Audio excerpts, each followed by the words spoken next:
welcome to the show. Today is the last day of my meal plan week. So we're gonna try to use up all those extra ingredients and leftovers from the rest of that week. Now I'm making my kale pesto pasta today. And for dessert, I'm gonna be making a vanilla panna cotta. We've got all these things we've made all week. We gotta have dessert at the end. We did a great job cooking all this food, so you deserve dessert. But to get started, we're gonna work on the main, so that dinner. So the first thing I wanna do is get to work on the kale for this kale pesto. So over here, I have got what I like to call dino kale. It's also known as Tuscan kale, but if you look at it, it looks kind of like dinosaur skin. It's really nice and kind of hearty. It's really tasty. And this is on that grocery list. So if you followed that grocery list, you've got this hanging out in your fridge right now. Now, if you didn't have dino kale, you could totally use spinach, you could use Swiss chard, but if you are working with any sort of kale, in particular dino, you do want to get rid of these stalks. They are really tough. You could chop them up finely and saute them, but they're never going to turn into a delicious sauce. So basically what you want to do is grab each leaf, give it a bit of a pinch, I give it a head start, and then you just kind of slip your fingers over that kind of stalk. Anything that comes off in your hand, nice and tender and delish. This, basically a toothpick. Leave it behind, it's all good.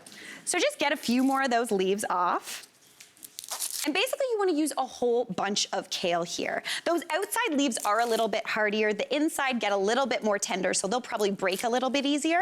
But I'm just gonna add those on into the bowl, along with the rest of that kale. And then I wanna blanch this. And by blanching, what that does is it kind of breaks down those tough fibers, and it brings out kind of a sweetness in this kale. So I've got some boiling water here, and I wanna season it pretty well with some salt. Because basically most of this water is gonna go down the drain, and I wanna season up that kale. So I'm gonna add I'm gonna call that like a tablespoon of salt. Don't worry, most of it goes away, it's all good. What that salt's gonna do though is it's gonna help lock in the green color of this kale. It's gonna season it up, give it better flavor. And this is only gonna need about 30 seconds to a minute to blanch up.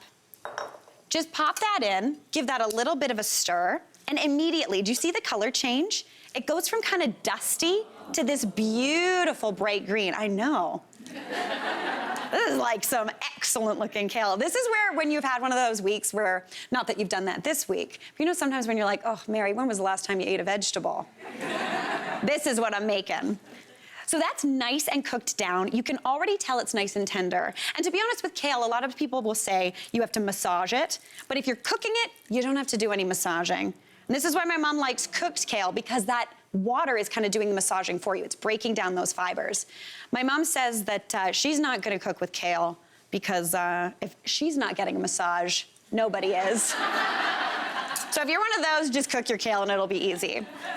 All right, I'm just transferring that on into a colander. Just getting that all out of here. And if you see this water, it's a little bit green. So some of the nutrients from that kale have leached into that water. So I'm actually gonna use this same pot of water to cook my pasta. I've got 350 grams of rotini here. You can use any sort of pasta you like. I like rotini though, because it kind of gets stuck in all those nooks and crannies. And I just wanna let that cook until it is nice and al dente and tender and delish. So I'm gonna go back to this kale and we're gonna go over to my good friend, the blender. This is a blender sauce, which anytime I'm doing a green sauce, I like to bust out my blender. Really nice and smooth and creamy. So I'm gonna grab that kale out of here. And I'm gonna give it a little bit of a rough chop first, just to give that blender a head start. Yes, this has a blade in the bottom, but sometimes it can tend to get a little bit stuck in there. Wait, did I say blender again? I don't know what I'm saying, it's all good. I'm gonna chop this up. Give that a little bit of a rough chop just to give everything a head start. Now all this kale is gonna go on into that blender jug. This could also work in a food processor. And if you've been following along, you know we've used a lot of pesto this week, because I love pesto. It's one of my favorite flavors. It's a great flavor shortcut. There's so much flavor in there. And I've got some left over. So you need about 4 to 6 tablespoons of that prepared pesto. Just pop that on in with that kale. That's gonna bring so much bright green flavor, a little bit of fresh garlic in there. To be honest, you could throw all of this in, that would be great. But then to thin this out a little bit, I'm gonna add in a little bit of that pasta cooking liquid. So I'm gonna scoop some of this out. There's a bit of seasoning in here, and there's some starch. And the thing about starch is it likes other starch. So this starchy water is gonna make this sauce a little starchy, which is then gonna wanna cling to those noodles really nicely. So even though I'm adding water, it's actually gonna make it really nice and thick. Perfect. Now give that a bit of a blitz. There we go. And immediately that becomes a beautiful green sauce. That looks absolutely amazing. This is always the scariest part, is opening the blender. Okay, nailed it. And then all of this beautiful green sauce is just gonna go straight onto these noodles. I've got some here that I've drained off, and I'm just gonna pour that bright green pesto. Like, if you want the greenest dinner in the world to serve to your family, this is it. It is so bright and beautiful. It's gonna be nice and tender and delicious. That fresh basil flavor from that pesto is gonna be out of control. Now to serve this baby up, just grab her, dump it out onto a bowl. Ooh, noodles for days. Family style too on a Friday, are you kidding me? Nothing better. Now a little bit of some fresh Parmigiano Reggiano shaved right over top. And if you want to, if you have any leftover chicken from yesterday, I've got some here. You can just toss that on there. You can add it in, you can reheat it and put it on top. I'm just gonna stick with a little bit of fresh basil. And I mean, like, that looks like a very good dish. I'm gonna give it a little taste just to see. That is absolutely no reason to be that good. Ooh. When you make this, it is, in fact, easy being green. All right, now after eating all of this delicious green situation in that beautiful kale pesto pasta, you deserve a little bit of a treat. So we are gonna make my vanilla panna cotta. Now, remember that cream we bought for that tomato soup? Well, now we're gonna put the rest of it to work in this delicious panna cotta, which basically just means cooked cream. It's a fancy little way to finish off the week, and it's truly the easiest dessert in the world, so get ready. So the first thing we need is a cup of cream. Which one's cream? This one's cream, the thicker one. All right, I'm gonna add that on into a pot.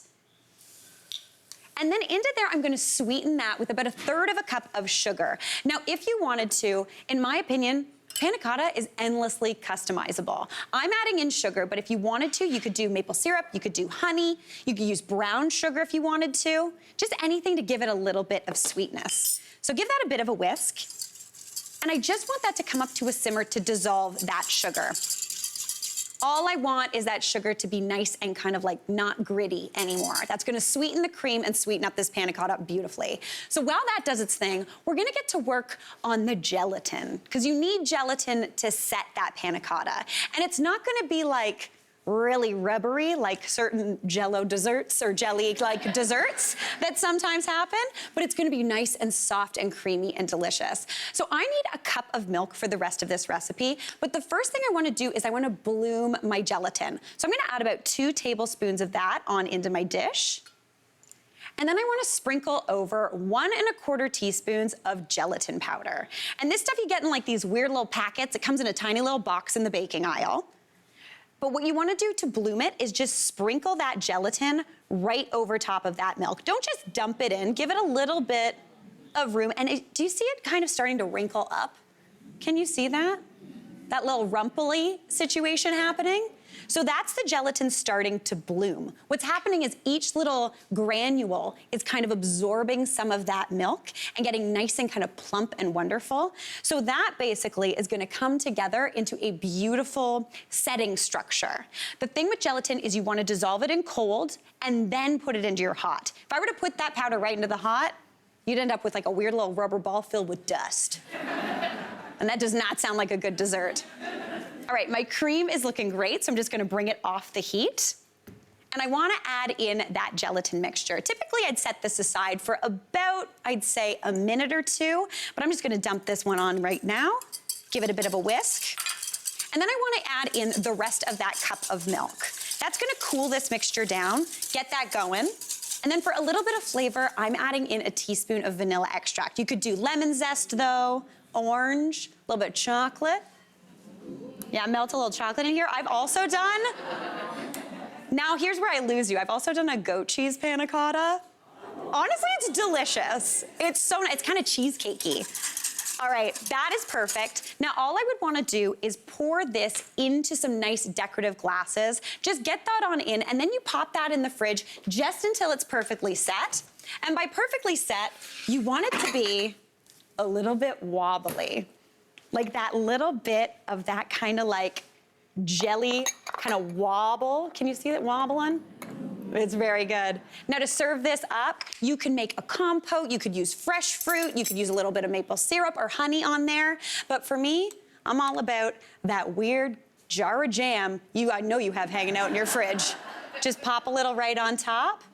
And that to me is a Friday night dinner for the win.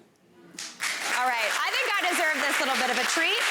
That is a wrap on our meal plan week. And if you didn't get a chance to cook along with me, the grocery list and all the recipes are gonna live on our website, so you can check them out anytime. Hey, Mary here.